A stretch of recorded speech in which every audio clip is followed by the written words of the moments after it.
ജോയി സ്ഥാനാർത്ഥിയായി പോയേനെ VS ജോയി.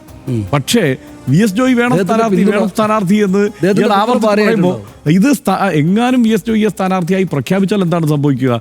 അൻവർ അപ്പോൾ തന്നെ പറയും, കണ്ടോ ഞാൻ പറഞ്ഞ മട്ടിൽ കോൺഗ്രസ് സ്ഥാനാർത്ഥിയെ പ്രഖ്യാപിച്ചിട്ടുണ്ട്, അതുകൊണ്ട് കൊള്ളാം, നന്നായി വരും എന്ന് പറഞ്ഞാൽ പോലും സംഘടനയെ സംബന്ധിച്ചിടത്തോളം അത് തിരിച്ചടിയാണ്. പിന്നെ കോൺഗ്രസ് വിചാരിക്കുന്ന ഒരു കാര്യമുണ്ട് അവിടെ, അല്ലെങ്കിൽ VD സതീശൻ വിചാരിക്കുന്ന ഒരു കാര്യമുണ്ട്. ഇലക്ഷനെ സൂക്ഷ്മമായി കൈകാര്യം ചെയ്യാൻ അറിയാവുന്നയാളാണ് VD സതീശൻ. അതുകൊണ്ട് വിചാരിക്കുന്നത് പരമാവധി അൻവറിനെ അവിടെ സ്വാധീനിക്കാൻ കഴിയുന്ന വോട്ടുകളുടെ എണ്ണം എത്രയാണ്. ഇപ്പം LDF മുമ്പ് ലഭിച്ചുകൊണ്ടിരുന്നതും പിന്നീട് അൻവർ വന്നതിന് ശേഷം ലഭിക്കുന്നതും എല്ലാം വെച്ച് കണക്ക് കൂട്ടിയാലും ഇപ്പോൾ പാർലമെൻറ്റ് തെരഞ്ഞെടുപ്പിലെ വോട്ടുകളുടെ എണ്ണം ഒക്കെ വെച്ച് കണക്ക് കൂട്ടുമ്പോൾ ഒരു 5000-നും 10,000-ലേക്ക് എത്തിക്കാൻ കഴിയില്ല. ഒരു 5000 വോട്ടുകൾ ഒരു പക്ഷേ PV അൻവറിനെ സ്വാധീനിക്കാൻ കഴിഞ്ഞേക്കാമെന്നാണ് കോൺഗ്രസ് കണക്ക് കൂട്ടുന്നത്.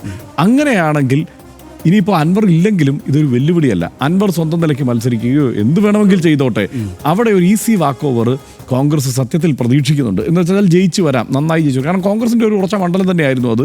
അൻവർ വന്നു, ഒരു പ്രത്യേക സാഹചര്യത്തിൽ അതിന് മാറ്റമുണ്ടായി. ഇതിനു മുമ്പ് എപ്പോഴാണ് ജയിച്ചിട്ടുള്ളത്? അത് ആര്യാടൻ മുഹമ്മദ് അവിടെ LDF-നൊപ്പം നിൽക്കുമ്പോഴാണ്, അങ്ങനെ ഇങ്ങോട്ട് വന്നപ്പോഴാണ് അവിടെ ജയിച്ചിട്ടുള്ളത്. അതുകൊണ്ട് കോൺഗ്രസിൻ്റെ മണ്ഡലമാണ്, അവിടെ ജയിച്ചു വരാമെന്നുള്ള ആത്മവിശ്വാസം കൂടിയാണ് VD സതീശനെ അതിന് പ്രേരിപ്പിക്കുന്നത്.